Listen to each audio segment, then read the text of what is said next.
Greetings and salutations, everyone. My name is Garrett Russell, and unfortunately, this week I was the only one who was able to see A Quiet Place Day One. Sadly, but I will be doing this review solo, and I will be talking all the spoilers about the movie, give my verdict first, and then we'll get into spoilers last. So before we get into that, just want to give my thoughts on the first two Quiet Place movies. I'm a huge fan of the Quiet Place series in general. The first movie was something that kind of came out of nowhere and became kind of almost a phenomenon, and it was so unique from almost any other horror film that had come out at the time. Or I consider more I consider Quiet Place more thriller than horror, but like still like that in that area of film, the Quiet Place movies were so unique of an idea from everything else at the time, and I think John Krasinski did an incredible job with both films. I think they're both almost equally as good as each other. I think the first one is a little bit like more better, and originals tend to be, even when a sequel is really good, sometimes you're just going to always prefer the original, but the second one comes damn near close to being on that level. um, and the second one introduces a ton of new elements, like introducing a great character by Cillian Murphy, expanding the world and how society has learned to live in this hellscape that the world has become, with these creatures that kill you whenever you make the tiniest sound. Um, so yeah, I love the first two movies a bunch. Um, and originally, like, I don't know where that came from, but sorry about that. So going into this prequel, Day One, where it goes to, the first two movies take place months and months later after, the the invasion of these creatures started. And the second one did have in the opening scene a flashback going to Day One from John Krasinski and the whole that family's perspective. But this goes to the perspective of a completely new set of characters, and it takes place in New York City. Um, and it shows, how society fell because of the invasion, and how some of these characters learn to live on and adapt to their surroundings, and how others could not adapt and ended up dying very quickly. And a lot of people die in this movie. So we're following in this film, the main character is played by Lupita Nyong'o, who plays the character of Sam, and she's going through something in the movie that I won't really go into until we get into spoilers, because I think that is a huge element to the film. So she's, you know, the movie starts off, the first 10 minutes are basically just establishing the real world, with none of, the crazy stuff happening yet. Everything's fairly normal. But the character of Sam is going through kind of a hardship, and she's in the city, and she's with this group of people, and one of the supporting characters is played by Alex Wolff. And then the invasion happens. Things go completely berserk, and they basically have to find a way to survive this invasion. And Lupita Nyong'o's character comes across this other character played by Joseph Quinn, and they have to team up together to survive. So very simple premise, like the other two movies. This one almost feels like, while the other movies kind of feel unique in how they approach this kind of thing, where it's like, I would imagine like a movie, like a Walking Dead movie, let's say, that the first movie in this Walking Dead film series takes place like in season 5 of the show, and then by the third movie you actually go to season 1. So it's kind of interesting. And this movie almost feels like a zombie apocalypse film in certain parts, especially in the beginning when things go awry. Um, and this one is directed by Michael Sarnowski, I think is how his last name. He directed a terrific movie a few years ago called Pig, with Nicolas Cage, which is an amazingly refreshing and unique revenge thriller, unlike most other revenge thrillers of its kind. And you really get the sense like Michael Sarnowski, he has more of like a artistic voice than a lot of other directors. And when I heard that he was actually in charge of directing this prequel, I was very curious. But I also was very skeptical because, most prequels, and especially horror prequels, tend to be quite terrible. There's not many good ones out there.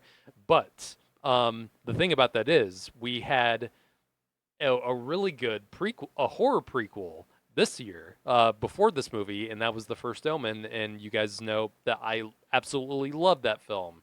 And now we have another one, and this is the second good horror prequel this year.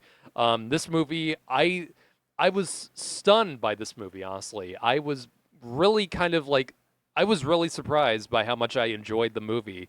Um, I don't think it's quite as good as the other two, but like there's certain aspects of this movie that I think are actually better than some of the aspects in the other two. Maybe not so much the story, because I feel like the other two movies have a better overall story, and overall better like story progression and all that. But in terms of like character development and real human emotion, like I was not I was almost kind of not prepared for the level of like emotional investment I was going to have with the characters in this movie, especially Lupita Nyong'o and Joseph Quinn. Um, because both of them are incredible in this film, to be honest. I mean, Lupita Nyong'o is one of the best actresses working today, and she's proved that with every single role she's been in, ever since 2013 with 12 Years a Slave. And she has a ton going on and a ton to fight against in this movie, not just these monsters, but also, what her character is dealing with before all this happens. And the movie actually really goes deep into that. And the movie spends a lot of time, despite, you know, the, the concept of this series is that the characters have to communicate most of the time without really actually saying it out loud. And they have to communicate it mainly with visuals, with sign language or in some kind of visual way that doesn't involve a lot of talking. And this movie, I think, does that, escalates, is able to, boost that concept up even more compared to the other two because um, with the family in the other two movies, they already kind of, because of they had that daughter who was deaf, they already knew sign language, so you already got a sense that those kinds of people would survive much easier in this kind of world than others would. And so these two characters that we have in this movie don't have that advantage. They have to do they have to do more clever thinking about how they communicate with each other. They have to think about more ways to get out of certain situations. I was really impressed by how well they maintained the quality of the series because at this point in many other horror franchises or thriller franchises, the quality dips by the time a third movie even happens. And I'm just so glad that they're still able to maintain this level of good suspense and good character acting and just really intense horror sequences. It was really impressive. Um, and I think Michael Sarnowski, you can definitely feel his influence if you've seen the movie Pig. And I think this is his second movie, if I'm not mistaken. I'm not sure. I'm not familiar with his other work, if he has it. I'm sure he's worked on a few other things. I just haven't. I've only seen this movie and Pig, and you can definitely feel his kind of artistic voice throughout this movie because the movie doesn't have has less of the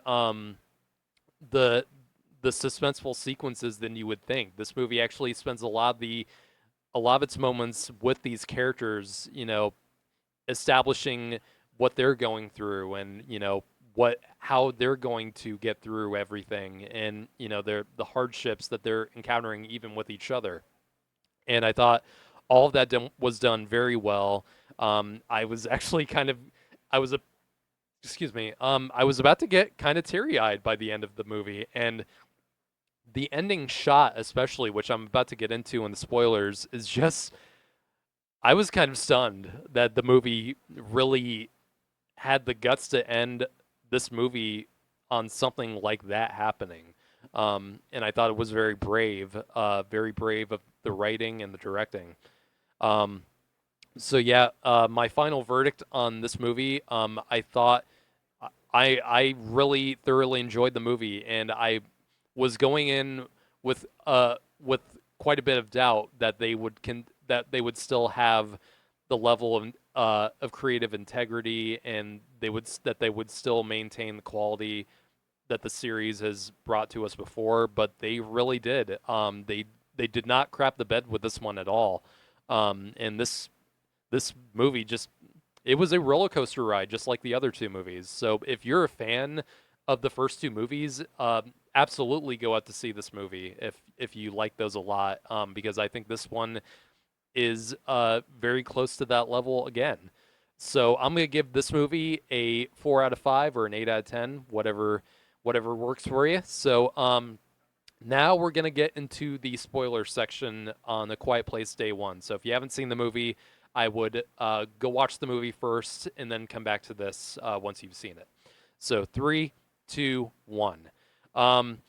This movie has my favorite cat character in recent memory with Frodo, and yeah, the character Lupita Nyong'o's character's name is Sam, and the cat's name is Frodo. So obviously they knew what they were doing there. But no, the cat was I enjoyed the cat so much in the movie, and like legitimately, like the cat, was a good not I don't think it was used as a plot device or it was used as a cheap gimmick throughout the movie. It almost the cat really did feel like a character in itself. The cat, guides the characters in certain moments. The cat's smart, like most cats are, and the cat almost gets pretty much gets the characters out of danger in a few scenarios. So absolutely love the dynamic between Frodo, Sam, and Joseph Quinn's character, like thoroughly. I'm not even joking about that.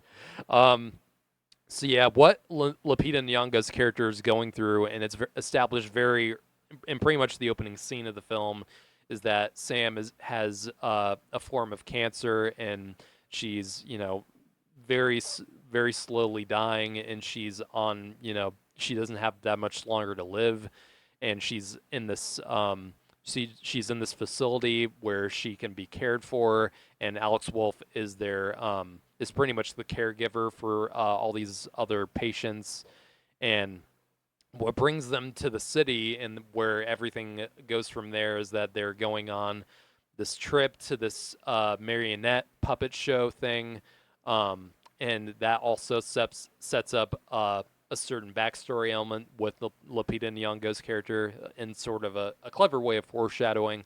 But yeah, Lupita's character Sam really wants to get pizza, and it's not for like a slight or just standard reason for wanting pizza. Like there's actually kind of a heartbreaking reason for that, and I wanted pizza as soon as this movie was over. I got a pizza for lunch.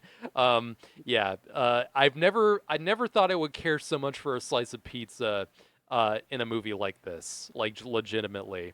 So yeah, from there on, after they leave the marionette show, Sam's character is going for the pizza, and then that's when the meteors hit, and that's where these creatures come out, and everything just goes completely berserk from there. Um, Now, one of my issues with the film is that it really does seem like the characters like the world itself or the city at least, and the government, some like I feel like they learn too quickly about how these creatures operate, like how they operate solely by sound, that they can't see anything, that they just simply operate that way, and they immediately know to be as silent as humanly possible, um, because how the opening scene goes after the meteors hit. The character of Sam gets like knocked out in the city. She's covered in ash. The title drops then, and then it cuts to her, and then the connecting piece of tissue in this movie that connects it to the other two movies is that Jaimin Hansu's character is in this one, and of course he was in the second film. Um, and of course this is before the stuff with him happens, and before they go to that island in the second film where they can actually live normally from everything else, because these characters, their main weakness is that they can't swim, so they can't go across water, and that allows them to get to safety. And so that's basically the goal for the movie, is that they're trying to get everyone off New York by boat, and that way they can live, hopefully get somewhere where they can get away from all these creatures. So but yeah, like the characters are already, like, as after right after the title drops, everyone's operating in that, in the way that they operate in the first and second movie. Like it feels like it happens too quickly, and I'm not sure, maybe in between when she gets knocked unconscious and then when she wakes up, maybe a day happened, and maybe, I don't know, it just feels like it happens so quickly to the point where it's like it does feel kind of unbelievable. Like maybe maybe that's a testament to how smart the characters in the world are in this franchise, but knowing how stupid and how slow-minded the human race can be when it comes to like times of crisis like this, you would think like this kind of thing would take like weeks to figure out, but no, apparently they figured that out in like a day or two, which is kind of ridiculous, and which is kind of ridiculous to me. But regardless of that, yeah, they are trying to get everyone off, and then Sam's character goes off on her own from the group, um, because she wants that pizza really badly, and then she runs across Joseph Quinn's character, who is very much so, in anxiety. He obviously, when you see him, he's heavily breathing. He's having trouble like reconciling, even when when Sam is trying to communicate with him, because it starts raining in the city, and so obviously there's enough background noise going on where they can actually talk um, to each other softly, and even then, Joseph Quinn's character is still having trouble communicating with her. Like there's a moment where he keeps saying, "Okay, okay, okay." Like clearly he's going like this, like anyone with anxiety would in a situation like this. He's freaking out, and as someone with anxiety, that immediate, excuse me, that immediately came across to me, and how it was performed and how it was written.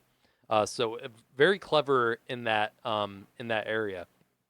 But no, at first Sam has no interest in uh, going with Joseph Quinn, but Joseph Quinn you, like feels almost helpless, and so he feels like he has to go with at least someone, and honestly, yeah, I completely would.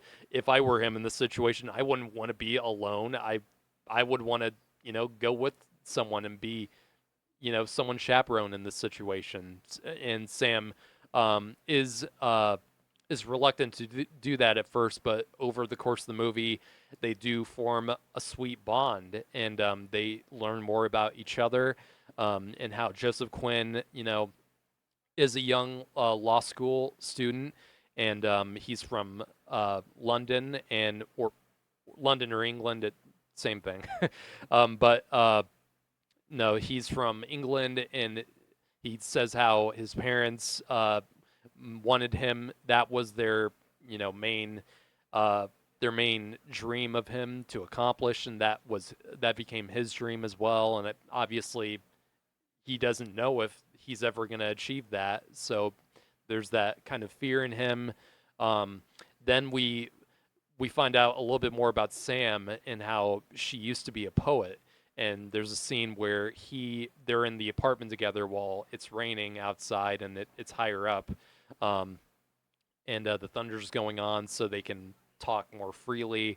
And he starts going through an old book of poetry from her, and it's a very sweet and tender scene, and you can definitely feel like this is the guy who did Pig, and this is not from someone who was a director for hire, and you really feel like this was a director who really wanted to who really wanted to bring a kind of like independent feel to this film, and I'm so glad they did that because it really does feel like a really tender scene, and there's a pretty powerful moment where the characters, having learned more about each other and how Sam, the reason why she has an attachment to this one pizza place called Patsy's is because her father was a musician. If I'm now, sometimes when you see a movie once, your memory kind of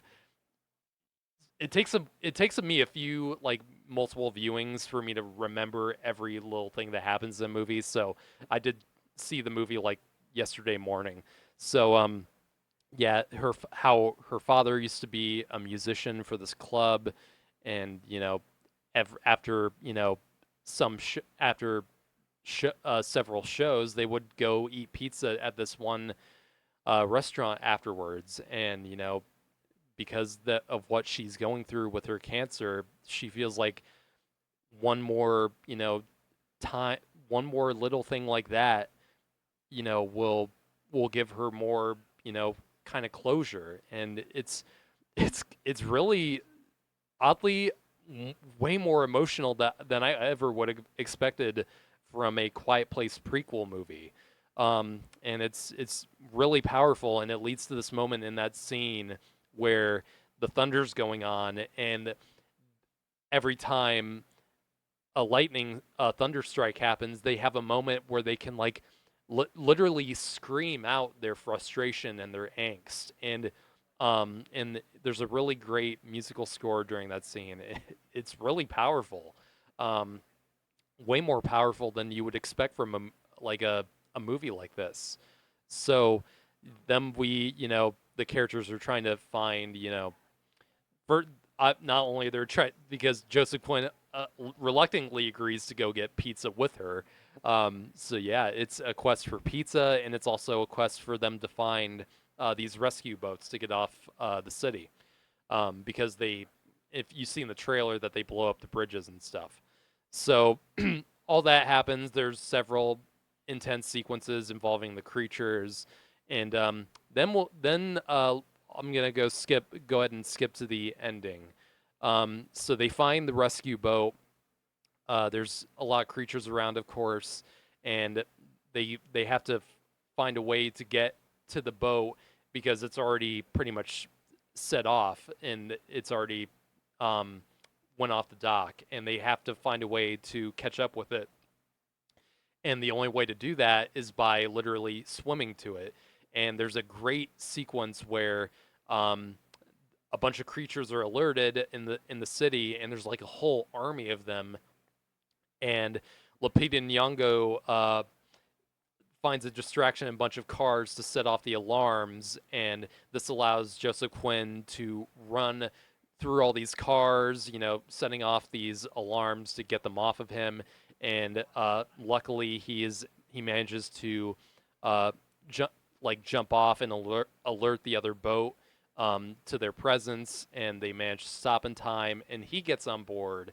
But um, Sam agrees to stay behind, and because she already knows that she doesn't have that much longer to live, and she, you know, getting that pizza in that scene with with Joseph Quinn's character in that club scene, and it one of my probably my favorite scene of the film, is when they're in this club. It's very quiet. There's almost no music, and they silently, they get across so much emotion and so much information without saying anything, and without the ASL like they do in the other movies. There's so much visual storytelling in this moment of the film because they finally get their slice of pizza.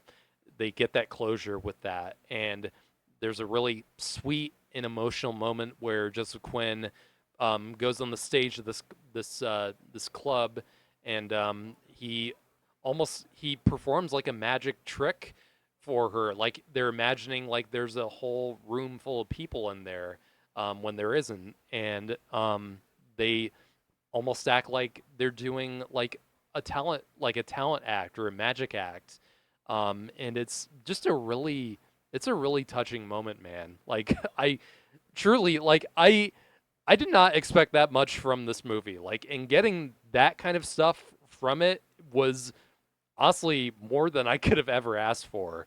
So yeah, the movie basically ends with Sam writes a letter to Joseph Quinn's character. He reads it, and it basically thanks him because at the start of the movie with when the two of those characters meet, Sam is reluctant to like go along with him. She wants to go off alone, and but over the course of the movie, she really does come around to thanking him for allowing her to feel this closure of life, and it's almost a movie about learning the meaning of life in some way in the middle of this apocalypse. And that she, at the end of the movie, she has closure, or enough closure, and the ending shot of the film is her with earbuds in listening to this old jazz song, and she stops the song and then unplugs the headphones or the earbuds and alerts the creatures of the presence with the music, and then the movie ends with a creature. The movie ends with cutting to black after a creature basically kills her.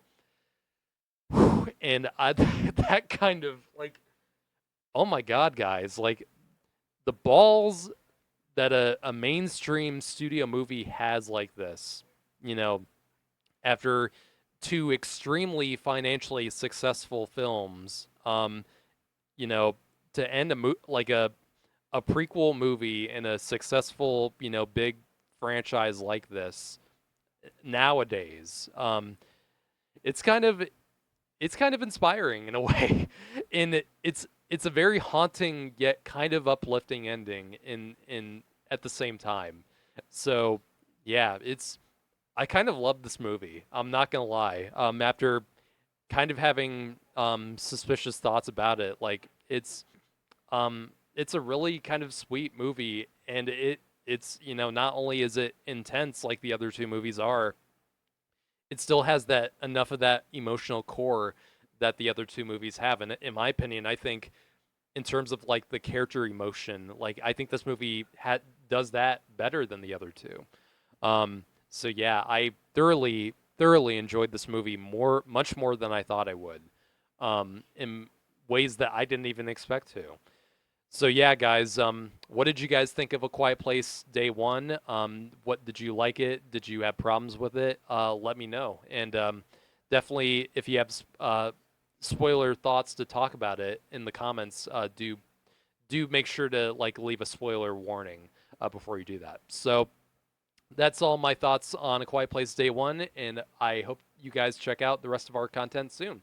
Take care.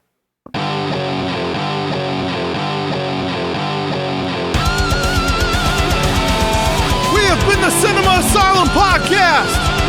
You guys were awesome. Thanks for coming out.